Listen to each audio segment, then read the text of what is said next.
Hello, everybody. It's Tuesday, October the 14th, 2025.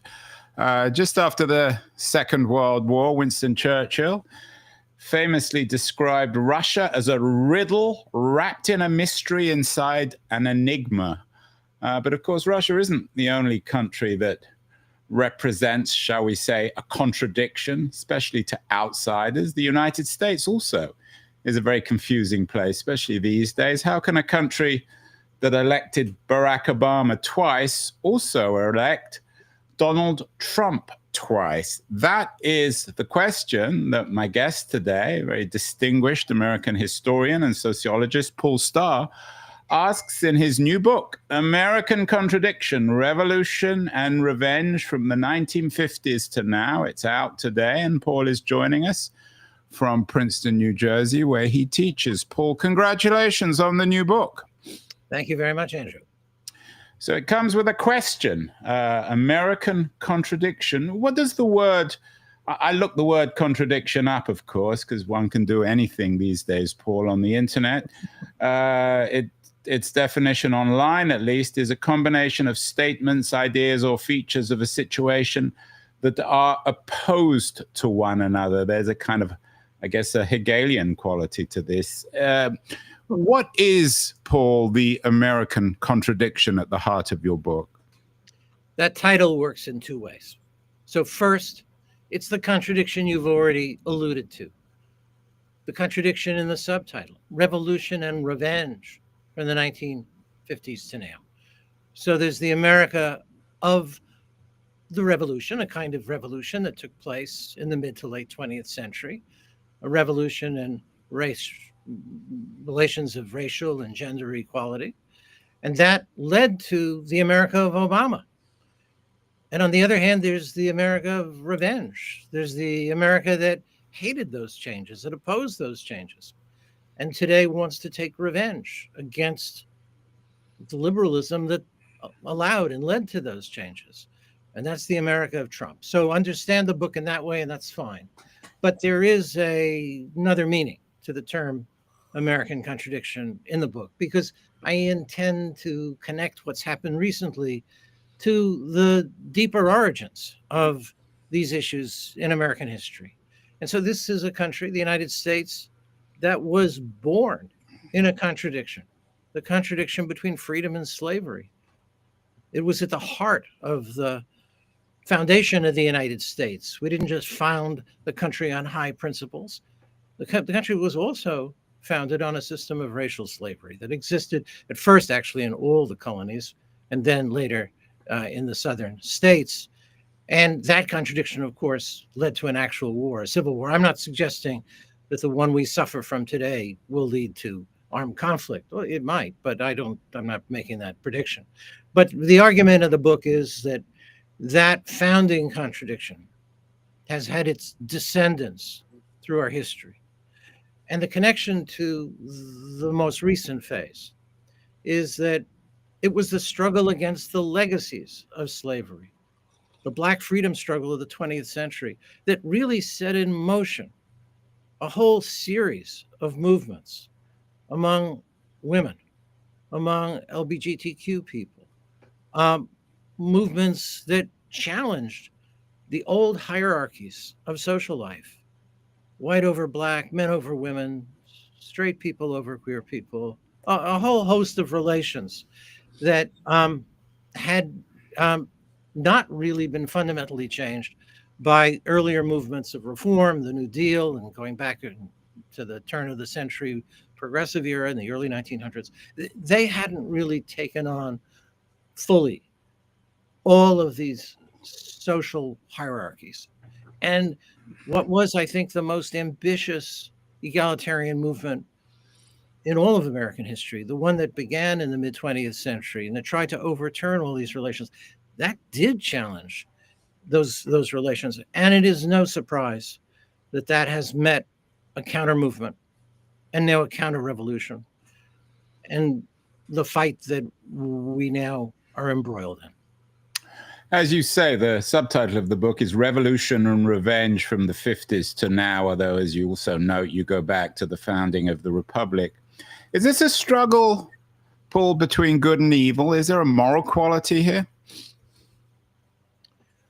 Well, I don't want to deny that my sympathies lie with the egalitarian side of this, but I also really want to emphasize that um, I have sympathy with the people who feel displaced, who feel that the country has deserted them, abandoned them. And that's partly because there's another aspect to this history.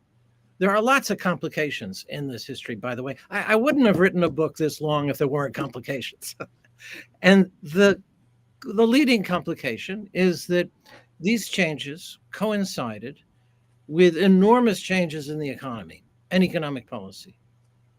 And those undermined the lives and communities of many working people who felt betrayed and dishonored. And and their support has been critical to Donald Trump, to the movement that he's led. So I don't want to put it so starkly in terms of good and evil. And I also want to emphasize there are just a lot of aspects of this that I'm trying to tell that don't fit into that simple narrative. So I start out with this big theme, but there's a lot more to it as I develop it in the book. Yeah, it's an ambitious book and an ambitious story. Are we at an end now, Paul? I mean, it seems to me, you're talking to me from your office at Princeton, that technology is changing everything once again, and perhaps the progressive left that you describe in your book is about to experience its own civil war, its own end of slavery with new technology, with AI. Is it possible that social forces that were once on the side of revolution shift over to the other side, to revenge? In other words, the good guys turn into the bad guys? Well, I'm not quite sure how you make that argument. So I've also written a lot about changes in technology and the media. There's another Yeah, book. your book, I always admired your book. I remember I've written some books about media myself. Your book, The Creation of the Media, Political Yeah. Origins of Modern Communications, is an excellent introduction to the digital revolution itself. So so I don't see this new phase as being so fundamentally different to all the ones that preceded it. With each change that we've had, this goes back to the telegraph and telephone and broadcasting and so forth. There have been different phases that pose new challenges about how to interpret basic principles like free speech, intellectual property rules, and so forth. And there's each one is accompanied by struggles about how to interpret these American ideals, liberal ideals in many ways, like free speech and property rights, how to interpret them in a new context. And I just see that challenge happening again. Um, I don't know that it means that there's this switching that you're talking about, where those who were revolutionaries become counter-revolutionaries. I don't quite see that. A couple of weeks ago, we did a show with a historian on the West Coast from Claremont College, and Nicholas Buccola. He has a new book out called One Man's Freedom, which is a sort of a dual biography of Barry Goldwater and Martin Luther King and their struggle over the definition of freedom. Your book, Paul, begins in the 1950s. Are there particular characters for whom, both on the left and the right, both in terms of revolution and the revenge, that with whom your narrative begins? Goldwater and King are both, of course, figures really from the early 60s. Yeah, so I begin with the 1950s, and I make that the backdrop because I think for many people, including Donald Trump and including many others, um, that was a kind of normal America. It's the America they remember from when they grew up. There was, the United States stood astride the world economy. It was, the most powerful country in the world, and yes, in conflict with the Soviet Union, but the United States was the dominant country, and it consistently represented, in the minds at least of many Americans, the country's ideals. So that's a kind of backdrop, I think, to what happened later, and what is, So there's been recent polling asking people, do you think that the changes since the 1950s have been good or bad? And among Republicans, you find that 2/3 say that the changes have been bad. And among Democrats, 2/3 say the changes have been for the good. And so we're kind of divided about the heritage from that period and what it represents. Now, you asked me about personality. So, I think there are a series of people who, like Martin Luther King, um, were identified with the movements for change, the women's movement and the gay movement and so forth, and they destabilized what had been kind of the old political equilibrium in the country, um, and um, and the kind of conservatism that Goldwater represented, I think, in retrospect, was really only the first stage of what ultimately led to Trumpism. And I think that history of the right now looks a bit outdated, because uh, what Donald Trump stands for is very different from the Republican conservatism from Goldwater to Reagan. What about Joe McCarthy? It seems to me that this idea of revenge, which is central to your narrative, existed certainly in McCarthyism and this hatred of communism. Hasn't this been a persistent feature in American politics, of this deep suspicion, a paranoia? Historians have written extensively about this in American politics, a kind of reactionary paranoia against outsiders. Yeah, there's a great book of the historian Richard Hofstadter called The Paranoid Style in American Politics. And yeah, I mean, I think you could absolutely trace a line from McCarthy to Trump. The connection there is Roy Cohn, McCarthy's aide, who became an advisor to Trump.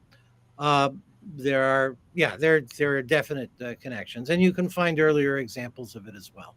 So I'm not saying that Donald Trump invented this.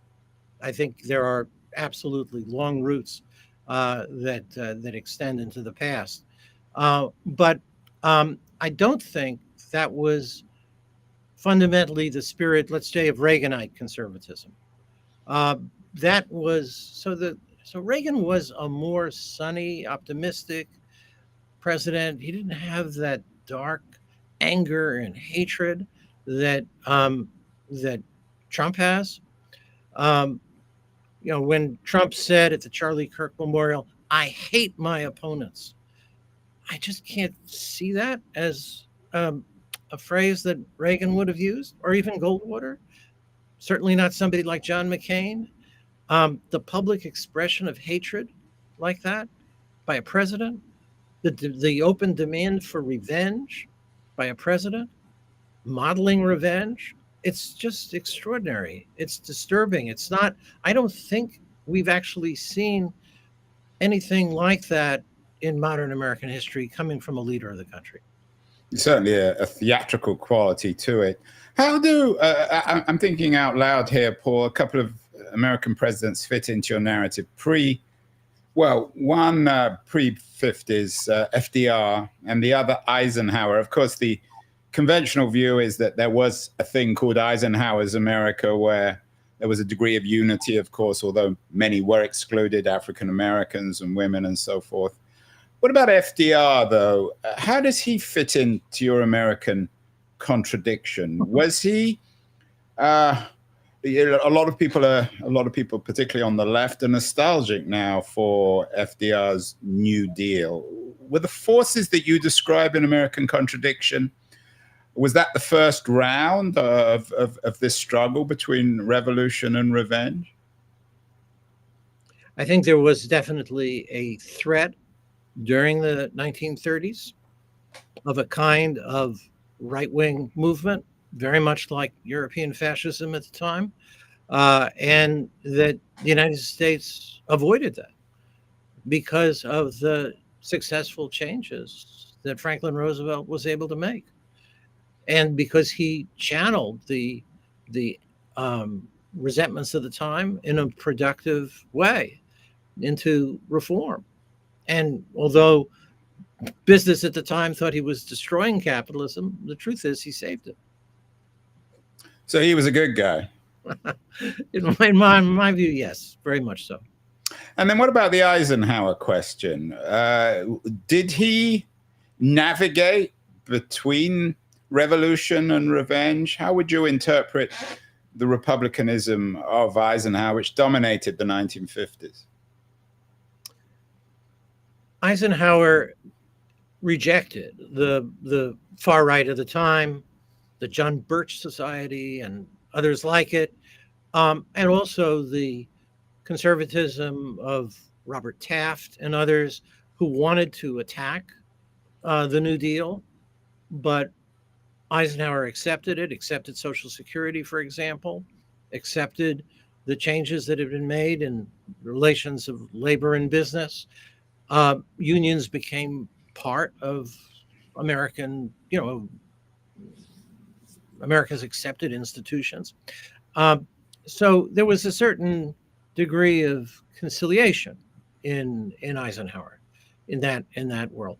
But really, there were also the 1950s had a lot of strikes. There was a lot of conflict between labor and business. There was the civil rights movement. So it wasn't all harmony. It wasn't that kind of perfect suburban white picket fence, country that got portrayed in the TV sitcoms of the day.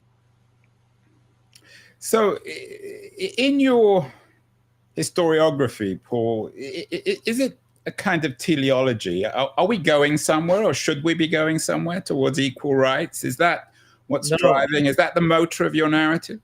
Okay, it is not a teleology. I have no idea where this will all lead.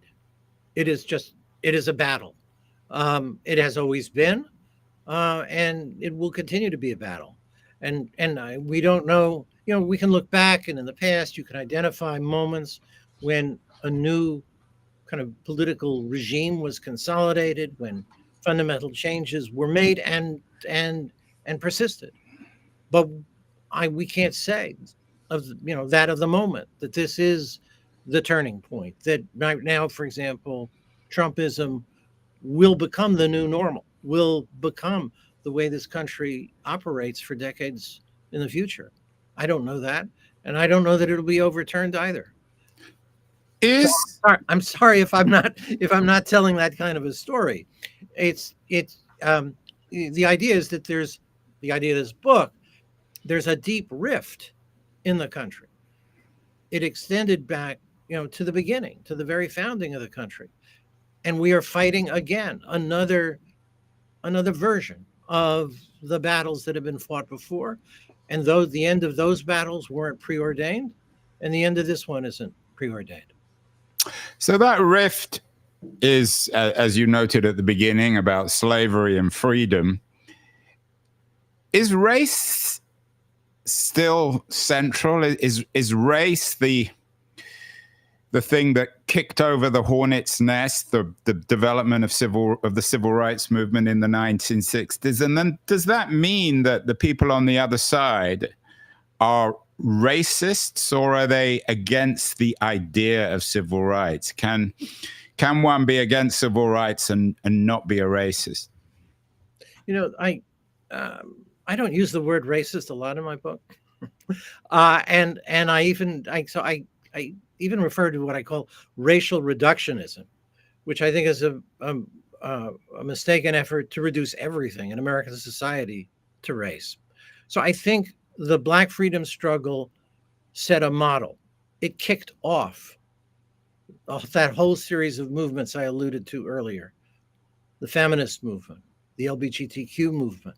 And I don't mean that just, in a metaphorical way. I mean, there were certain legal claims that were established in the Civil Rights Act and in other legislation.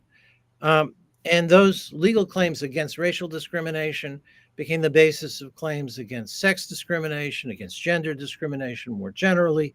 The whole idea that there was an analogy between race and sex, between racism and sexism, and the cultural ambitions, the economic claims, the whole series of ideas about equality and equal respect, not just equal rights, but equal respect, that emerged out of this struggle that was originally about race, but it wasn't only about race.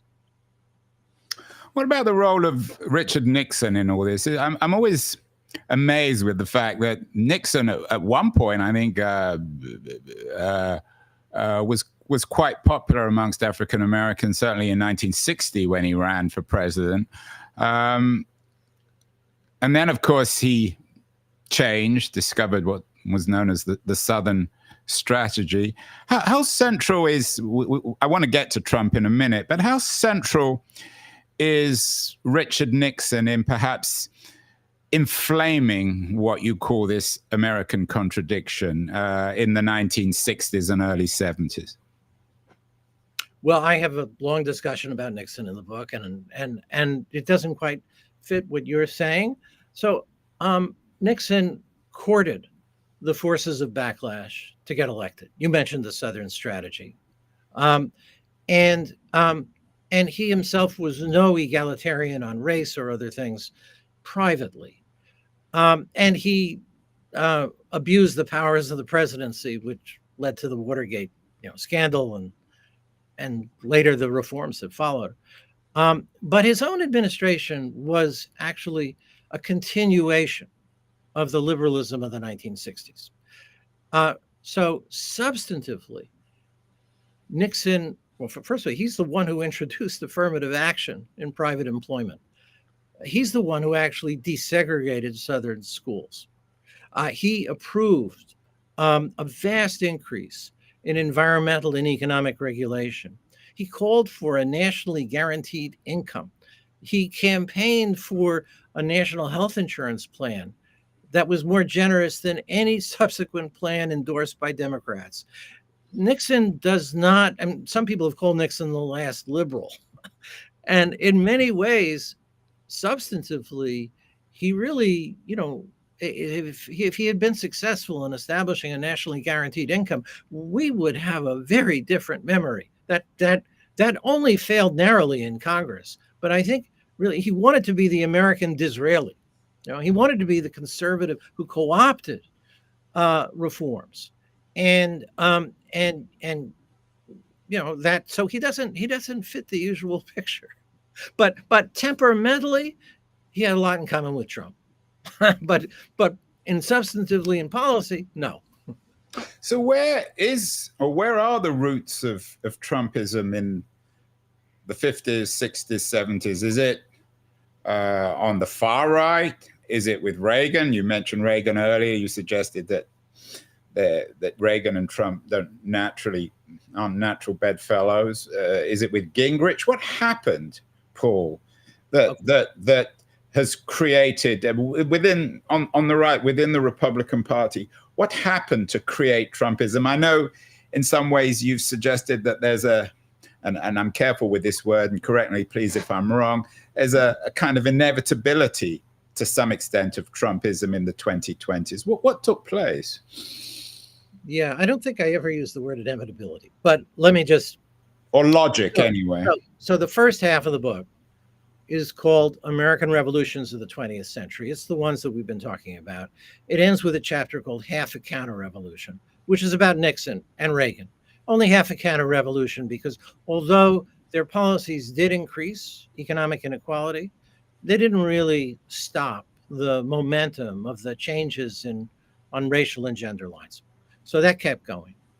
The second half of the book is called Sleepwalking into Revenge.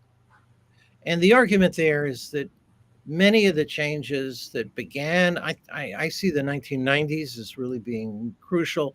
Many of the changes had an impact, had effects that people did not fully understand. They didn't understand the impact that free trade would have on manufacturing employment in the United States. They didn't understand, in particular, that it would have concentrated effects in the South, in the Midwest, and that the communities that experienced the loss of manufacturing jobs would go through really terrible time later, opioid epidemic and so forth, and that politically they would turn sharply to the right. People didn't anticipate that immigration would have the effects that it ended up having.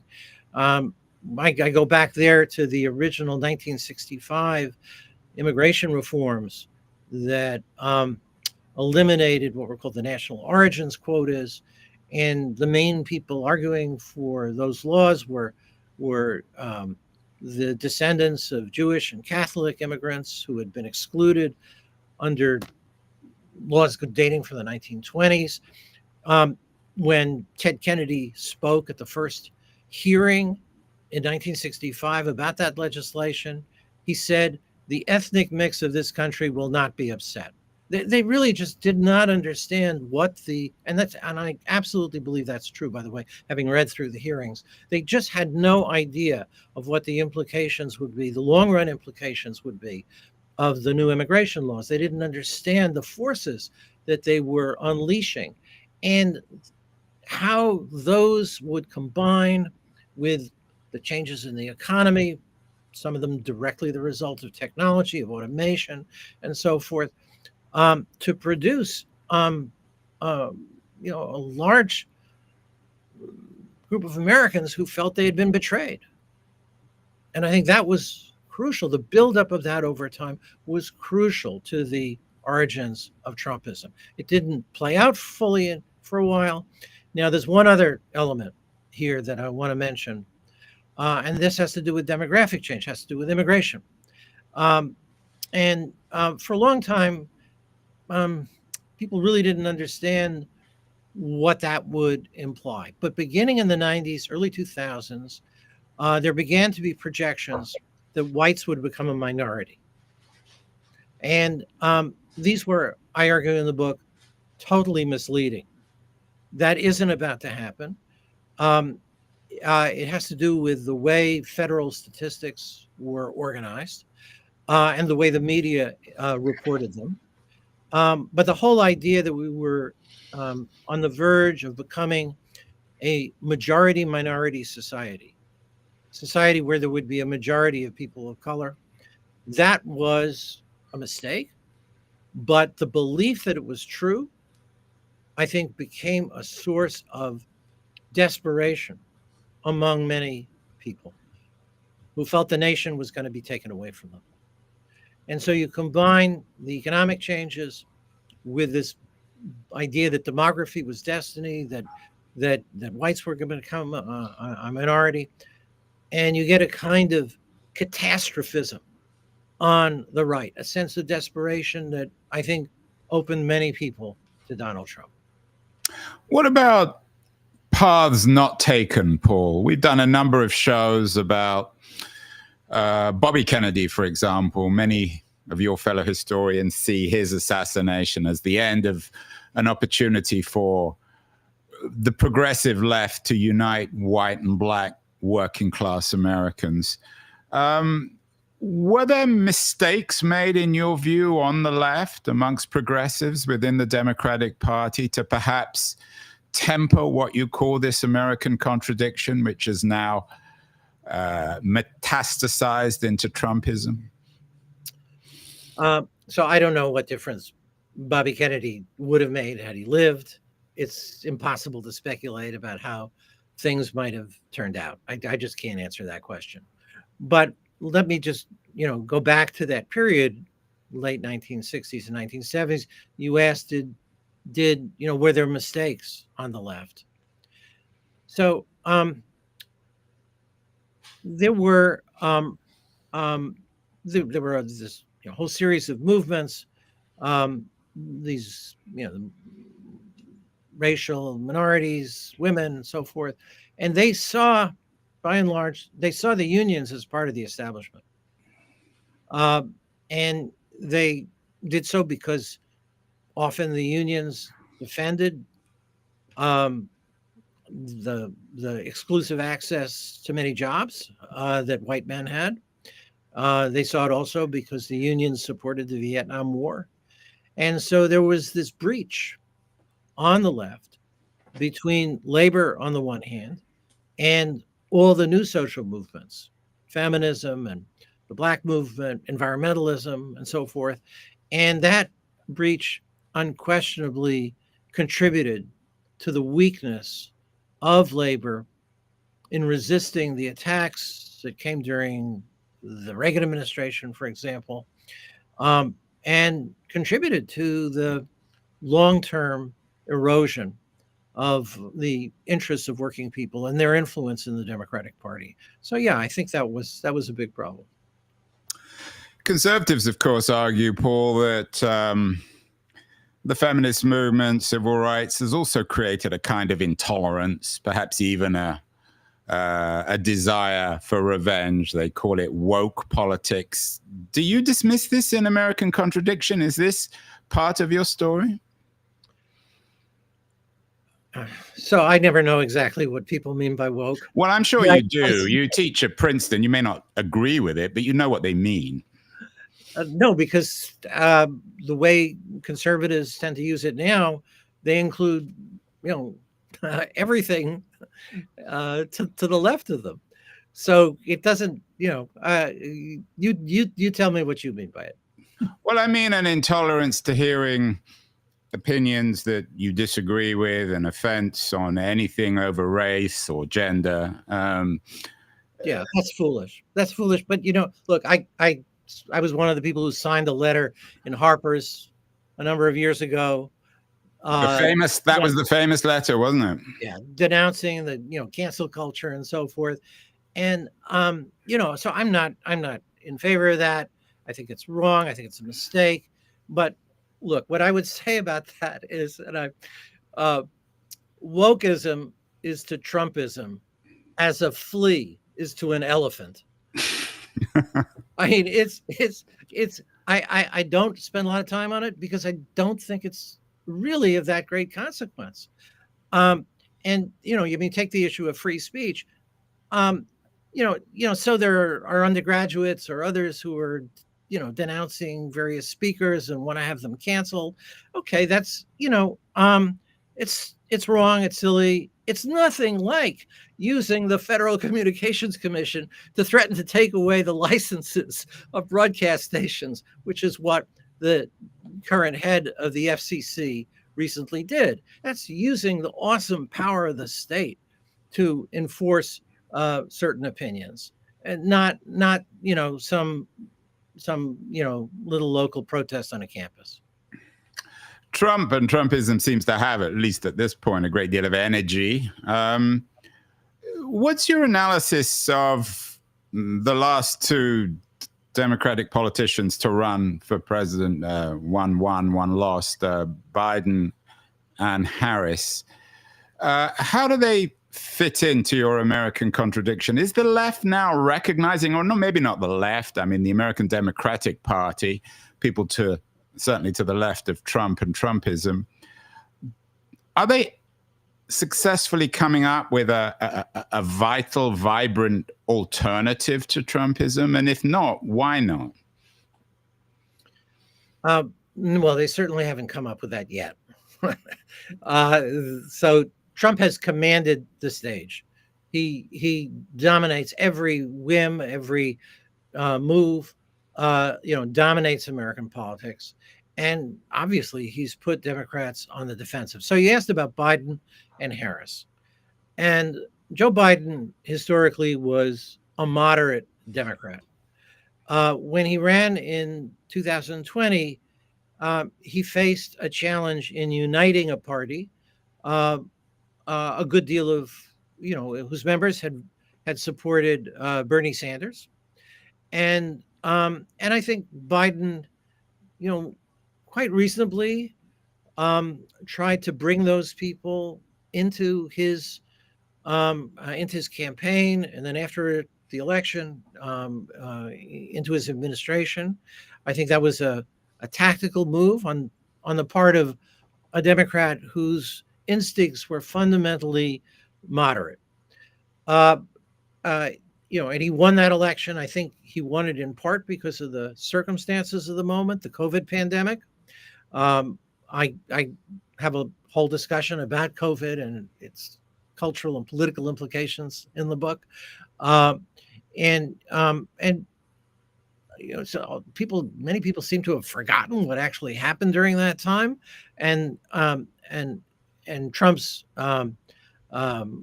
conduct of the presidency and at that time, I think, was really the immediate cause of his defeat in 2020. Um, uh, Harris.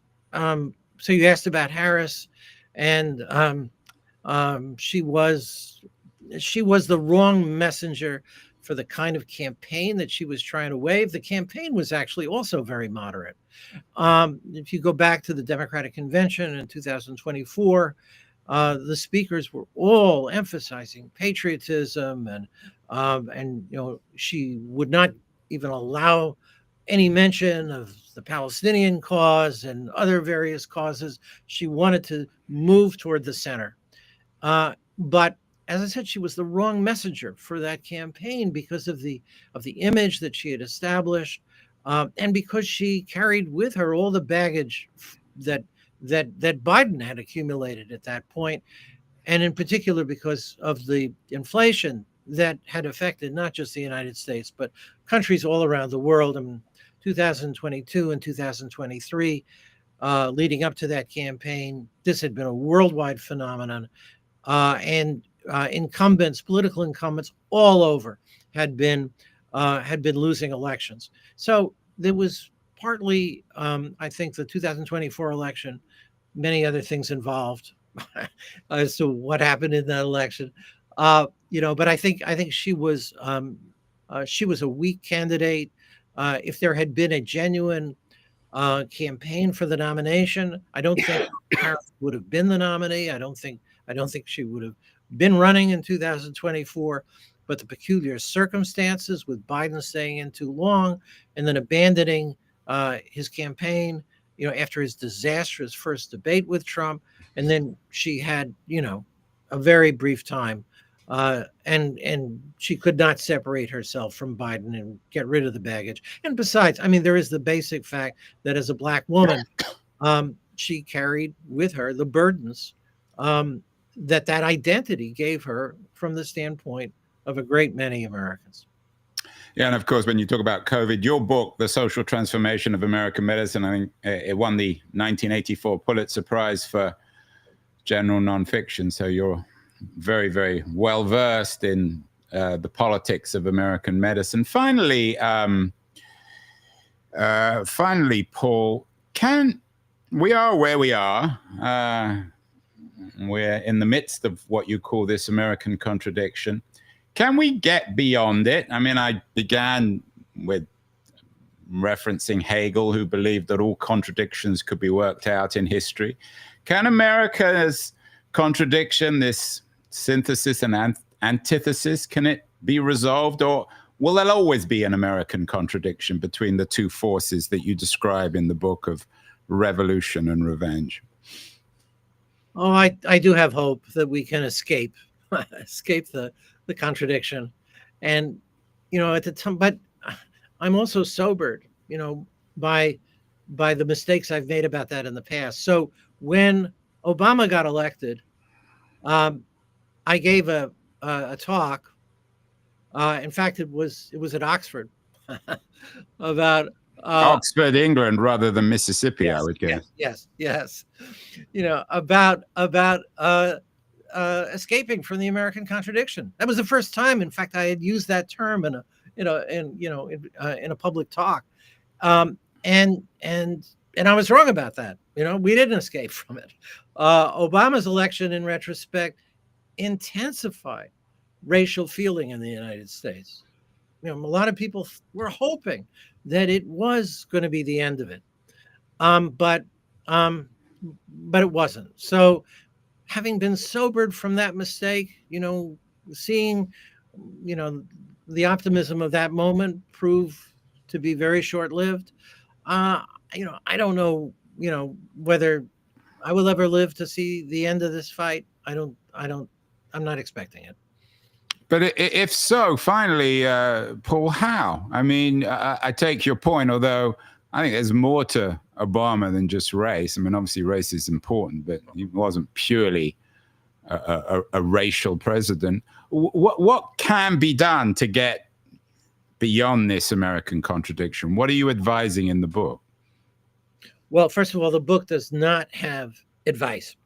There is no solutions chapter at the end. You're lucky. Your publisher didn't force you to write one. No, but you're too famous to be told to do what to do. Most authors are told to have a solutions chapter. If there was a solutions chapter, would it be a page or two? What would you suggest? Well, I'm not shy, however, and I have written articles that are about this. In fact, there's one that's focused really on the question of the Supreme Court and the law.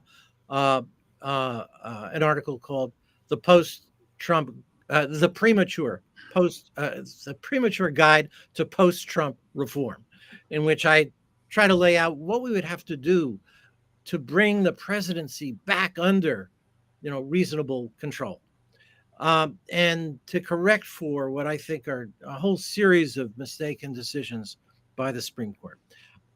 So I'm very interested in trying to figure out what we would need to do when the opportunity arises. And I do think at some point such opportunities will arise. But we are so far from that moment at this point. We are in the midst of a daily battle over freedom and democracy in America. And it's hard to see what's on the other side of this. I do believe at some point, we are in the midst of what I have referred to as the counter-revolution of fear. The fear on the right that the nation would be taken away from them, and I believe at some point that fear, the whole movement of revenge, I believe it will subside, and I don't know what kind of country the United States will be on the other side of that battle, but that is what that's what we need to think through. There will be surviving elements of Trumpism. So I don't think we're ever going back to affirmative action. I don't think we're ever going back to free trade, at least not for a very long time. I think there are a lot of old battles that are effectively over, and we just haven't recognized that there is no turning back to some of those things that were earlier at the center of political conflict. Because now I think that we in effect have to move on. We have to figure out a new agenda. You mentioned technology and AI at the beginning. That's really going to be at the center, I think, of a lot of what we really have to deal with in coming years. So anyway, that's my thought about it. I think we need to put some old battles behind us and recognize they're over, and focus on other things that are really going to matter for the kind of country we have. Well, there you have it. Paul Starr's new book, American Contradiction, Revolution, Revenge, and Revenge from the 1950s to now, is out today. Congratulations, Paul. Real honor, joy to have you on the show. A very forthright discussion, and love to get you back on. This American Contradiction is far from being resolved. Thank you so much. Thank you, Andrew.